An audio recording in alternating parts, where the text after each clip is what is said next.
welcome back to my channel. If you're new here, my name is Stephanie, and I appreciate y'all stopping by today to spend a small part of your day with me.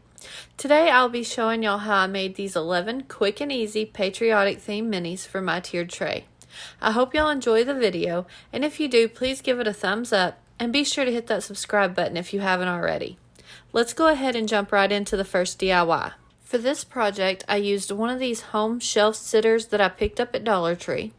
I started by using a heat tool to remove the flower from the letter O. Next, I used some lightweight spackling from Dollar Tree to fill in the hole that was left from the flower and set it aside to completely dry. Once the spackling was dry, I took a sanding sponge from Dollar Tree and sanded down the spackled area so that it was nice and smooth. Then I used some apple barrel paint in the color white to paint the entire home sign front and back. To make the sign a little more patriotic, I used one of these American flag napkins from Dollar Tree. I cut off one square of the napkin and removed the backing so that I only had the flag. I applied a thin, even layer of Mod Podge on the H on the sign and placed the napkin on top and smoothed out all the lumps and bumps. I continued to work around the sign in small sections, applying a thin layer of Mod Podge, then placing the napkin on top. Once I had all the letters covered and all the lumps and bumps smoothed out, I applied a generous layer of Mod Podge over the entire sign and set it aside to dry. After it was good and dry, I cut the excess napkin from around each of the letters. Then, to clean up the edges of the sign, I took a nail file and went around the edges, sanding off any of the napkin that was sticking over the edge. To finish up this project, I used some more of the white paint to clean up around the edges where the sanding may have removed any of the paint. And that's it for this project, y'all. I absolutely love how this one turned out. For the second project, I used a large wooden dowel that I had in my stash and cut a 4-inch piece, a 3-inch piece, and a 2-inch piece from it. I used apple barrel paint in the color Flag Red to paint the 4-inch dowel. I only used one light coat of paint because I wanted that rustic look and some of the wood grain to show through. I used apple barrel paint in the color white to paint the 3-inch dowel. Again, I only used one light coat.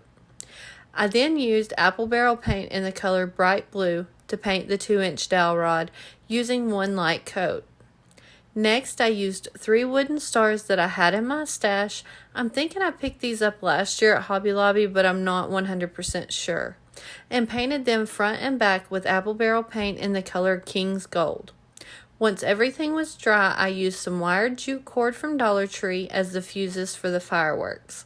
I measured how long I wanted the fuse and cut the jute with some wire cutters and used hot glue to attach it to the top of the dowel rod.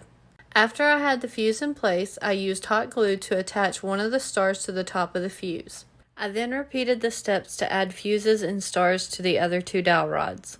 I used hot glue to attach the 3 fireworks together so that they would be one piece. Then, to finish off this project, I took some twine and used hot glue to wrap it around the fireworks twice. I think these rustic fireworks are the perfect addition to my patriotic 4th of July tiered tray. I love how these turned out. For this next quick and easy DIY, I used one of these wooden USA signs that I picked up for 40% off at Hobby Lobby. I started by removing the hanger and the little staples that it was attached with. I used apple barrel paint in the color Flag Red to paint the letter U front and back, and I went ahead and left the sides unpainted. Next, I used apple barrel paint in the color King's Gold to paint the 2 stars. I then used apple barrel paint in the color white to paint the letter S. Then, to finish off this project, I used apple barrel paint in the color bright blue to paint the letter A. And that's it for this quick and easy DIY. I think this piece is simple but looks wonderful on my tiered tray. Moving on to DIY number 4. For this project, I used one of these metal tags from Dollar Tree. I started by removing the jute hanger and the plastic coverings on both sides of the tag. Next, I took this piece of scrapbook paper that I picked up at Hobby Lobby and traced out the tag twice on the back of the paper and then cut it out. I cut out the tag shapes a little bit larger than the actual tag. When I had the 2 pieces of scrapbook paper cut out, I applied an even layer of Mod Podge onto one side of the tag and placed one of the pieces of scrapbook paper on top and smoothed out all the lumps and bumps. After I had the paper smoothed out, I applied a generous layer of Mod Podge on top of the paper and set it aside to fully dry. Once the tag was completely dry, I took a nail file and went around the edges to remove any paper hanging over the edge so that the tag would have a nice finished look. I then repeated the same steps to put the other piece of scrapbook paper on the back of the tag. I used some wooden numbers from Dollar Tree and picked out the numbers 1776 and painted the front and sides with folk art chalk paint in the color rich black. After the paint was dry, I used hot glue to attach them to the front of the tag, trying to get them as straight as possible. Then, to finish up this project, I took a small pair of scissors and reopened the hole where the jute hanger goes to the tag and then replaced the hanger. I'm kind of wishing now that I had just left the tag without the hanger. Let me know what you think in the comments below. I'm really happy with how this little tag turned out, and I think it looks so cute on my tray. For this next super quick project, I used one of the Color Your Own wooden United States cutouts from Dollar Tree and the scrapbook paper I picked up at Hobby Lobby. I roughly traced out the U.S. shape on the back of the scrapbook paper and cut it out.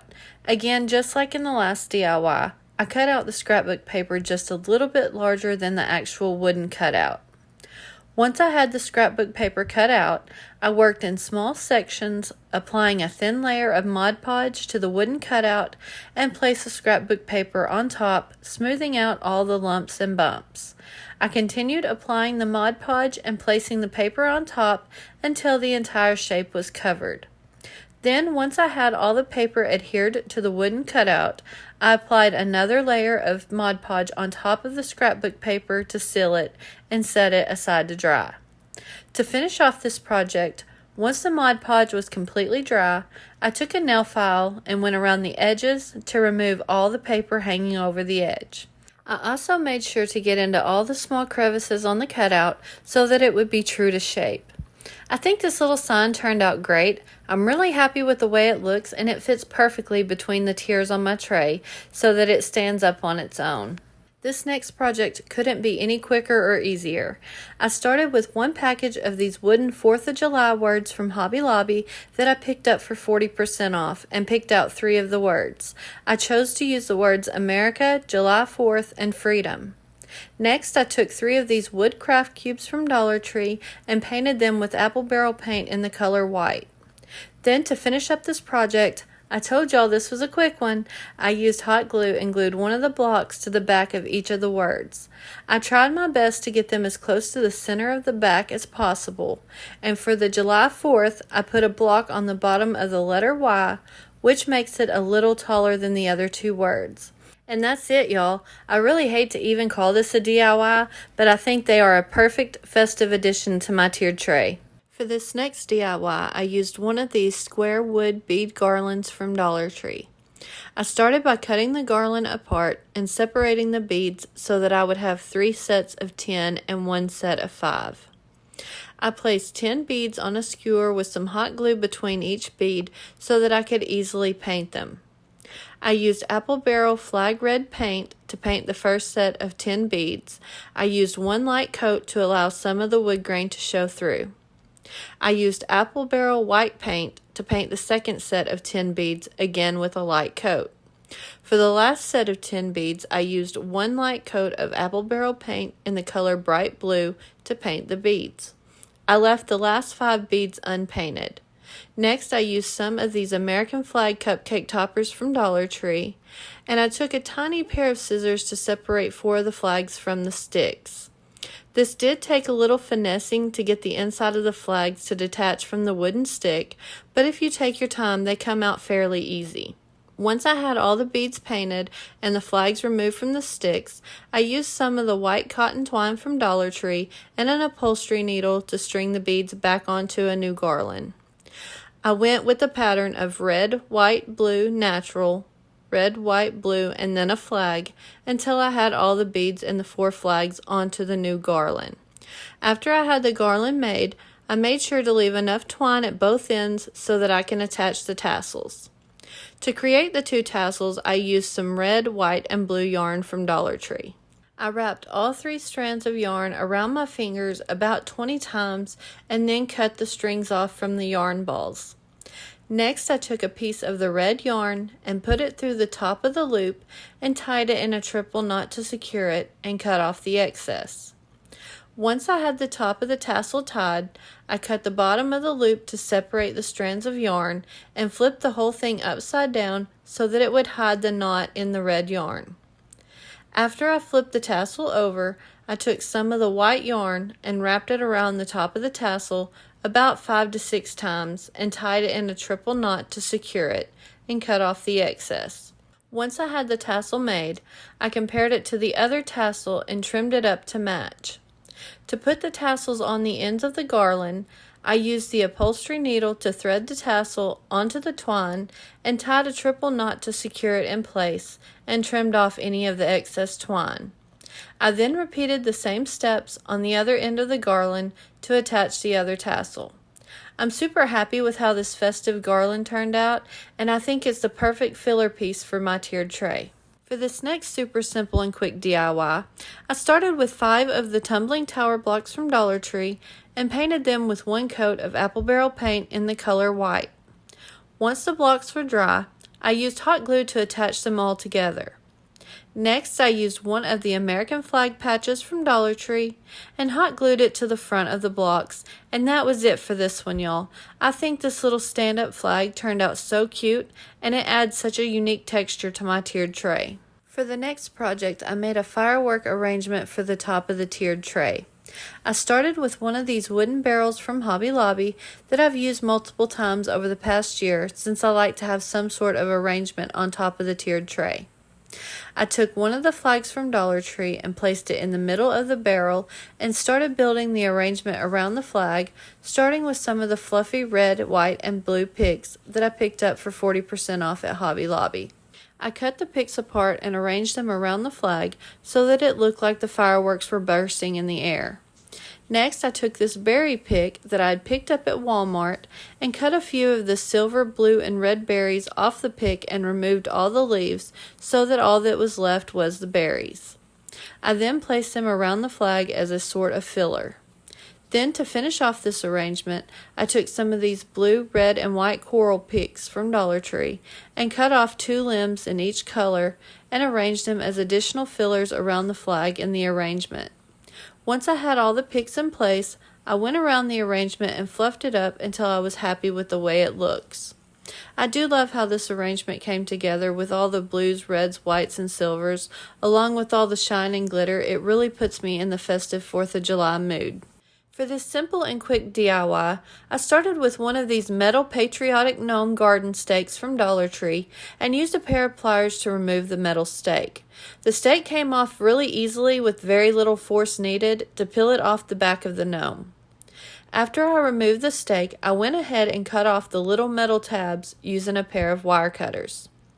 Next, I took 1 of these mini wood pallets from Dollar Tree and stained the front and back with 1 good coat of Rust-Oleum stain in the color Kona. Once the pallet was dry, I flipped it over so that I would be working on the side with the top and bottom braces and they would be facing outward.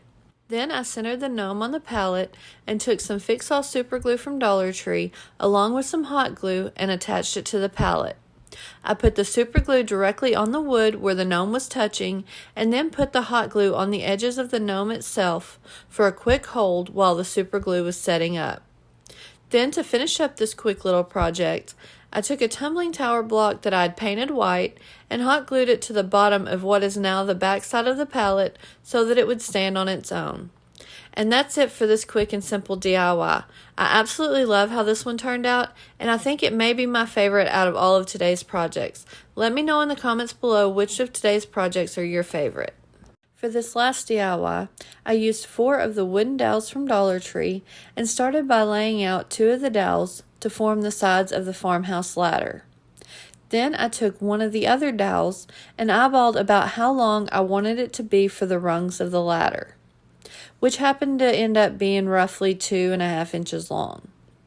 Once I had it measured out, I marked it with a pencil and used a pair of wire cutters to cut the dowel to size, and used a sanding block from Dollar Tree to smooth out the ends just a little bit.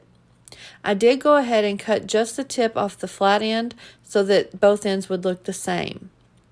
After I had one of the dowel pieces cut, I went ahead and used it to measure out 2 more pieces and cut them so that I would have 3 rungs for the ladder. Once I had all the pieces cut, I painted them with a light coat of apple barrel paint in the color white. When the paint was completely dry, I assembled the ladder by hot gluing the 3 smaller pieces of the dowel rods to the 2 longer pieces. Then, to finish off this project, I took some twine and, using hot glue to secure it in place, wrapped each side of the rungs in an X pattern for added texture and security. I do want to mention that I wish I had used a thinner twine, and I did go back and burn all the fuzzies off the twine for a more rustic look. And that's it. Now I have this cute little farmhouse ladder that's the perfect size for my tiered tray. Here is one final look at all of today's Patriotic minis displayed on my tiered tray. I want to mention that today's video is part of the Crafted by Corie's Minis Challenge this month. If y'all haven't checked out Corie's channel, y'all are missing out. She is absolutely amazing. I'll link her channel below in the description box, as well as a link to the playlist for today's challenge so y'all can get even more inspiration for your tiered tray. I absolutely love how all these minis came together to create a wonderful festive 4th of July tiered tray. Which one of these projects is your favorite? Let me know in the comments below. Mine has to be the Patriotic Gnome. I want to thank each and every one of you for stopping by today, and if you enjoyed this video, please give it a thumbs up. It really does help me out here on YouTube. And if you haven't hit that subscribe button yet, what are you waiting for? Click that button and stick around for a little while. I have tons of fun projects on the way. Also, please don't forget to go check out Corie's channel, linked in the description box below, as well as check out the playlist for even more Hometown Pride minis. I'll see y'all next time.